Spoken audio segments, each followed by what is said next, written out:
Hi, I'm Sophie Lacson-Lambinet. I'm going to teach you how to find the average velocity and speed of an object through calculus, even though my last math class was years ago. Also, I have a music video coming out on Friday, September 19th, and yes, these two things are related, but you'll have to wait until then to see why. Derivatives can be used to calculate the rates of change. Velocity is the rate of change of position in respect to time, and acceleration is the rate of change of velocity, also in respect to time. In other words, velocity can be found by deriving the position, and acceleration can be found by deriving the velocity or deriving the position twice. Speed is simply the absolute value of velocity, and it's always positive because your car cannot go negative 50 kilometers per hour. With those points in mind, let's dive into a word problem. A plane travels along the y-axis according to the position function y of t equals 3t cubed minus 18t squared plus 9t plus 19. What is the average velocity of the plane over the interval 38 to 77, and what is this plane's speed when acceleration is equal to 24?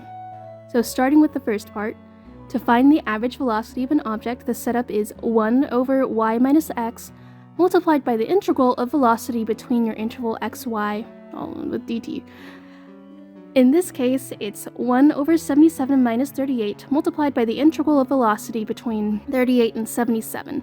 Luckily enough, the integral of velocity is position, or our y of t, so what we're working with here is really just 1 over 77 minus 38 multiplied by y of t.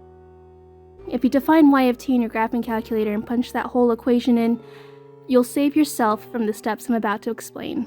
But if you're like me, prone to clerical errors, you should probably take this one step at a time, one section at a time, because getting the wrong answer with the correct setup sucks. So if we break this down further, this is essentially 1 over 39, aka 77 minus 38, multiplied by y of 77 minus y of 38. If you punch y of 77 and y of 38 into your graphing calculator, you should get 1,263,589 and 138,985, respectively. So if you subtract the y of 77 value by the y of 38, you'll get 1,124,604. If you multiply that by 1 over 39, you should be looking at 28,836. Our units were not specified anywhere, so for our final answer, this plane travels at 28,836 units per second, units over second, over the interval 38 through 77. Part 2. What is the speed of this plane when acceleration is 24? We know that acceleration is a derivative of velocity, which in of itself is a derivative of position. We haven't derived anything yet, so we'll have to derive position and then derive that before we can move on.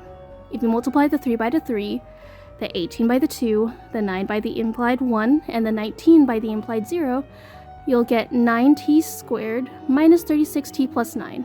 This is velocity, so to get acceleration, we'll derive this again, which should give you 18t minus 36. The speed they gave us is 24, so we'll set acceleration equal to 24.